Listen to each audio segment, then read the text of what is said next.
सतगुरु भगवान की जय। तो ये सतगुरु भगवान पूर्ण ब्रह्म परमेश्वर कबीर साहब हैं। ये साशरीर प्रकट होकर धरती से साशरीर ही जाते हैं, क्योंकि कहते हैं ना सतगुरु जननी जने जाके माना बाप।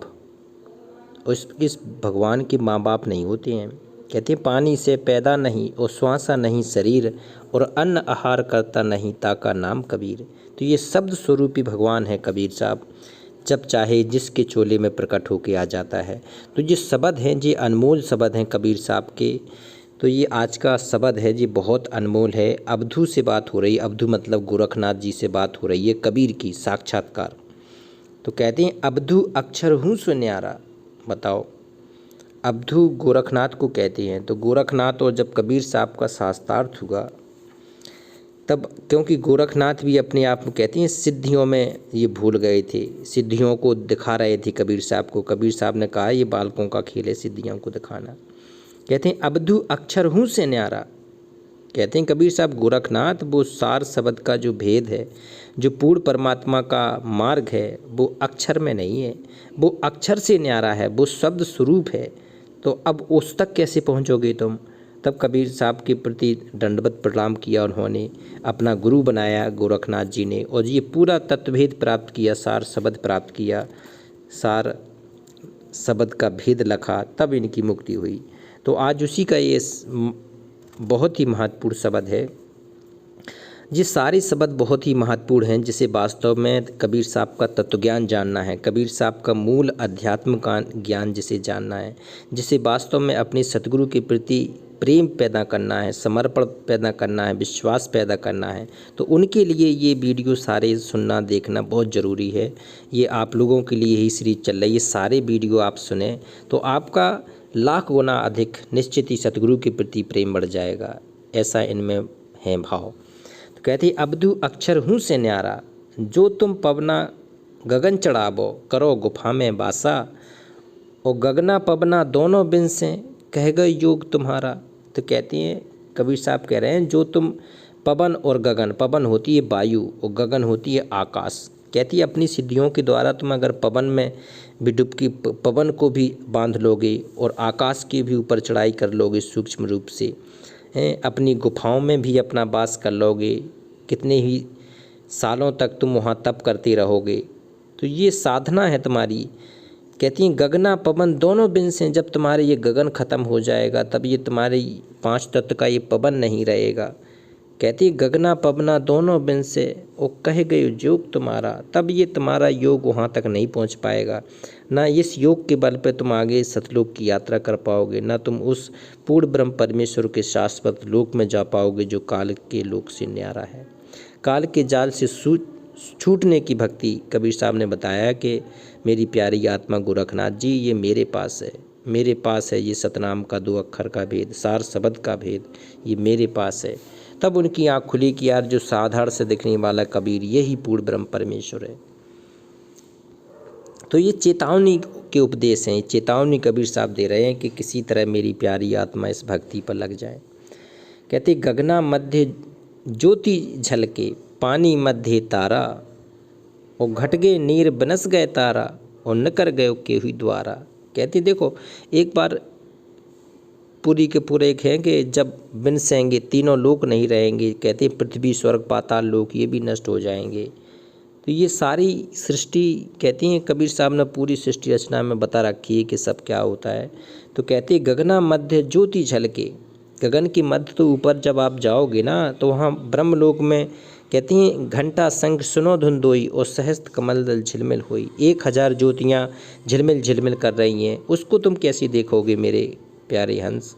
गगना मध्य ज्योति झलके, पानी मध्य तारा, और घट गए नीर बिनस गए तारा। कहती हैं ये तारों का भी एक निश्चित समय है, सूरज चांद का भी एक निश्चित समय है, पृथ्वी का और स्वर्गलोक और पाताल लोक का भी एक निश्चित समय है। तो घट गए नीर बिनस गए तारा, निकरो गौ कि द्वारा।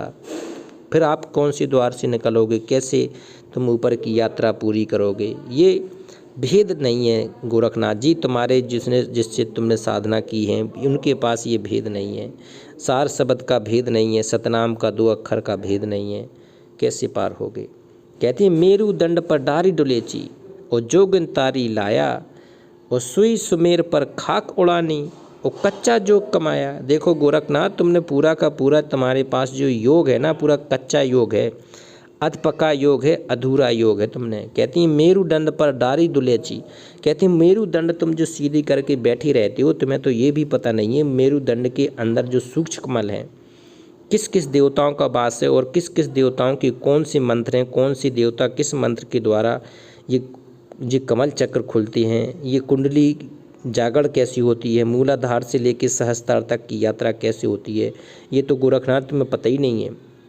कहती है मेरुदंड पर दाढ़ी दुलेची जोगन तारी लाया और सोई सुमेर पर खाक उड़ानी। कहती हैं सोई सुमेर जो पर्वत है जिनका शास्त्रों में उल्लेख किया है, उसका भी तुम्हें कोई ज्ञान नहीं है। और कच्चा योग कमाया, जब तुम्हें ये सारी चीज़ों का कोई ज्ञान नहीं है तो फिर तुम्हारे पास जो भी साधना है वो कच्ची साधना है। ये कच्ची साधना तुझे मोक्ष तक कभी नहीं ले जा पाएगी।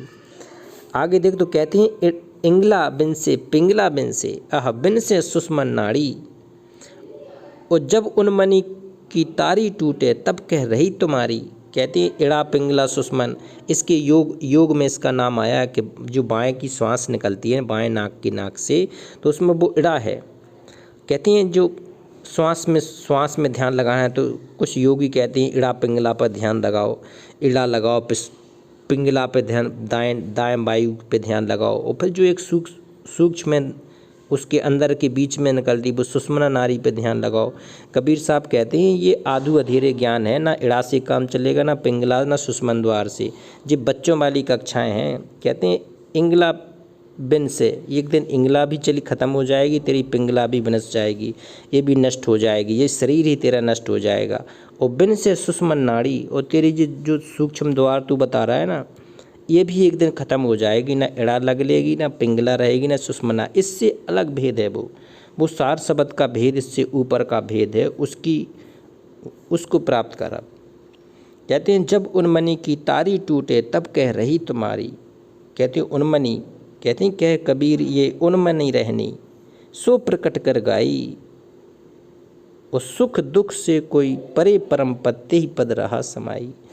तो जो उन्मनी तारी है, जो उन्मनी तारी सबसे बड़ी बताई है कबीर साहब ने, कि जब तेरी सतगुरु के प्रति, भगवान के प्रति नहीं, अपने सतगुरु की प्रति, सतगुरु के समर्पण और प्रेम के प्रति जब उन्मनी आपकी आ जाएगी, जब आपका उन्मनी रहना आ जाएगा कि वास्तव में अगर ये मनुष्य जीवन निकल गया और इस जीवन में अगर हमने काल के जाल से मोक्ष नहीं पा पाया तो मेरा व्यर्थ चला गया, तब ये उन्मनी, कहते हैं जब उन्मनी की तारी टूटे तब कह रहे तुम्हारी, तब तुम्हारी माना जाएगा कि तुम अब भक्ति के मार्ग पर चल रहे हो। अगर ये तेरी उन्मनी स्थिति भी पैदा नहीं हुई अभी तो भी तू बालक है भक्ति मार्ग में। तेरी उन्मनी आनी चाहिए, अनमना रहना चाहिए तुझे भक्ति के लिए, भगवान के लिए और सतलोक जाने के लिए, तब तुझे प्राप्त हो पाएगी। कहते हैं अद्वैत वैराग कठिन है भाई, और अटके मुनवर जोगी, और अक्षर लो की गम बतावे सो है मुक्ति विरोगी। कहते हैं कई साधु सन्यासी असंख्यों मर गए अद्वैत वैराग बता के, कोई द्वैत वैराग की घटना बता रहा है, कोई अद्वैत बता रहा है। कबीर साहब कह रहे हैं वो बेटा वो द्वैत और अद्वैत से भी अलग है, उसे तुम कैसे ढूंढोगे। कहते अद्वैत वैराग कठिन है भाई, जो अद्वैत है ना, किसी प्रकार का एक भगत और भगवान में अंतर नहीं है, कोई भेद नहीं है, वो है अद्वैत। तो वो कहती हैं वो तुम कैसे प्राप्त कर पाओगे। कहते हैं अद्वैत वैराग कठिन है भाई, अटके मुनिवर जोगी। इसी के चक्कर में खाते खाते असंख्यों मुनि लटक गए, असंख्यों योगी अटक गए, आज तक कोई पार नहीं हुआ है। ये मार्ग वैसा नहीं है कि बेटा तुम अद्वैत की व्याख्या करते रहो, भक्ति कुछ करो ना, द्वैतवाद को समझते रहो, भगवान और सतगुरु से प्रेम करो ना, सतगुरु के दिखाए हुए मार्ग पर चलो ना, तो फिर अद्वैत व द्वैत तुम्हारे लिए सब बेकार है। कहते अक्षर लो की गम बतावे सो है मुक्ति विरोगी, जो अक्षर की मुक्ति बता दे, जो सार शब्द को लखवा दे, वो है सच्चा ज्ञान। तो वो मुक्ति बहुत ऊंचे की है, वो मुक्ति कहती हैं वो सबसे बड़ी मुक्ति है। अब कह रहे कह अरु अकह, कह और अकह दो ते न्यारा, सत्य असत्य के पारा। कहते कबीर साहब कह रहे हैं वो कहने से कह और अकह ना कहने, दो से न्यारा है, उसको कहना भी नहीं है, कहते हैं कहना और अकह भी नहीं है वो। अब ये भेद बहुत गहरी बातें हैं। ये अध्यात्म की उच्च लेवल की क्लास है, उच्च लेवल की कक्षाएं जो कबीर साहब ने बताई हैं कि कह अकह दो से न्यारा सत्य असत्य के पारा। वो भगवान है ना जो कहती है तीसरे मुक्ति मंडल में बैठा है, कर नैनो दीदार महल में प्यारा है। वो सत्य और असत्य के भी पार है। तो कह कबीर ताहे लख जोगी, उसरी जाओ भाव पारा। कबीर साहब कहते हैं कि जब तेरे पास ये भाव आ जाएंगे, कह कबीर ताही लख जोगी, जब तेरे पास ये सच्चे भगत के लक्षण आ जाएंगे कि तू किसी के चक्कर में नहीं फंसेगा, तू सत्य और असत्य के भी भेद में नहीं फंसेगा। कह और अकह का, अक्षर नियक्षर का, बैराग इगला पिंगला सुषमना, ये सारे भेद तू भूल जाएगा जब, और सतगुरु के प्रति प्रेम दृढ़ हो जाएगा, सतगुरु के प्रति समर्पण बढ़ेगा, तेरा सार शब्द आत्मा में रच बस जाएगा, तेरा शब्द में श्रुत तेरी समा जाएगी, तब समझ लेना कि तेरा पार होने का समय आ गया है। तो ये पूर्ण ब्रह्म परमेश्वर अविनाशी राम सतगुरु भगवान कबीर साहब प्रकट हैं और सतगुरु सच्ची भक्ति दे के आपको मोक्ष धाम सतलोक ले जाने के लिए आए हैं। तो ये कबीर साहब का एक जयकारा लगाते हैं। ये बंदी छोड़ हैं, बंधनों से मुक्त करते हैं, अमर करुण सतलोक पठाते हैं, उताते हैं, इन्हें कबीर साहब को बंदी छोड़ कहलाते हैं।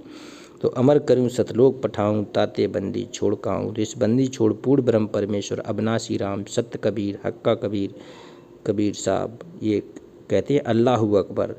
ये सभी भगवान ईश्वर गॉड सब इन्हीं को कहते हैं कबीर साहब को। इनकी सत सत बंदी छोड़ की जय।